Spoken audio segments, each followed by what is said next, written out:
she only had one thing that was dear to her, this little doll with blue jay feathers as a headdress. And so she went and burnt it as a sacrifice and scattered the ashes to the wind. And when they woke up, the fields were just covered in blue. I think Lady Bird Johnson said it best. She said, each seed needs to find a home. Mother felt diversity in nature was as rich and important to this country as diversity in its folks.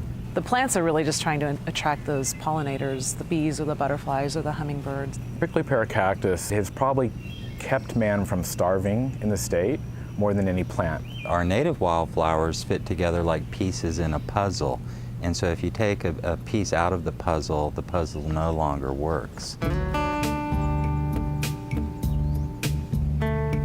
Like a magician, every spring, nature waves a wand that washes the hills and fields with a tapestry of splendor.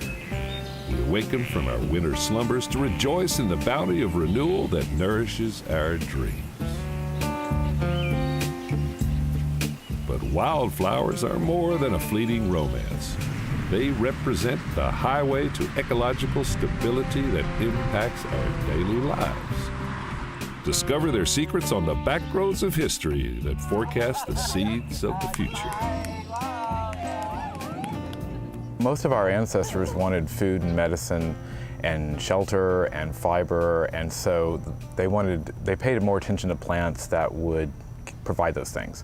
So that is largely trees and shrubs for the most part, and herbs, medicinal herbs, but wildflowers, as you and I think of them, the beautiful, gorgeous, blooming fields, tended not, either they didn't know there were any purposes for them, or there weren't any known purposes, useful things about them. So they were just seen as part of a sort of carpet of God laid out in the springtime. And then they began to be known more and more for various purposes and uses, often Native American uses that pioneers found out about. Lady Bird Johnson recognized their vital role in our lives. And she said, some people may ask, why are wildflowers important? And she made the point that they're part of the whole, and they were just the part that she was especially attracted to, but that her message was really about the whole of nature, the whole of ecosystems. That was one of the things that I always remember when I was little, is that we would, when we'd come down here for holidays and such, that we would take afternoons and we would just go out in, just be going down the highway, and that she would just stop and she would look out and see, 200 yards and say, what is that over there? And, we would go exploring. Also, the wildlife around her, that would be, another thing that she would love to see how things were interacting.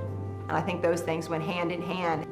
The yuccas have a special relationship with certain species of yucca moths as pollinators. And so if you think about it, some of those succulents, like the yuccas, that relationship between plant and pollinator is so tight, if one goes away, the other one goes extinct. Now, that's not the case for something like Indian blanket, where just about any butterfly species can come by and do the pollination act. In some cases, that ecology is so tight, you have to really be careful. So they're a very important part of the ecosystem. And I think they're important because they capture people's imagination. And when they do that, people will look around them and notice other parts of nature. If you look closely in the interior flower of a pink evening primrose, you'll see a cross-like shape. The styles of the pistil always form a nice, neat cross. A lot of people call those buttercups because they produce a large amount of pollen, which you can rub on your chin. It's almost hard to approach the bluebonnet and do it justice. Some people have said it's when the sky falls on Texas. It may be a surprise to you that the state flower wasn't always known as such. It almost didn't make it. The other contenders were the cotton boll, which was the white rose of commerce. Cotton was very important in the eastern half of the state. And the other thing was, Cactus Jack Pryor who was later vice president of the US, he was really promoting the prickly pear blossom, which is a good choice, a prickly pear blossom, which now the prickly pear is the state plant of Texas. But anyway, the bluebonnet won out, I guess, because of those beautiful blue fields, and they smell good too, so people wanted that. So on March 7th, 1901, that became our state flower.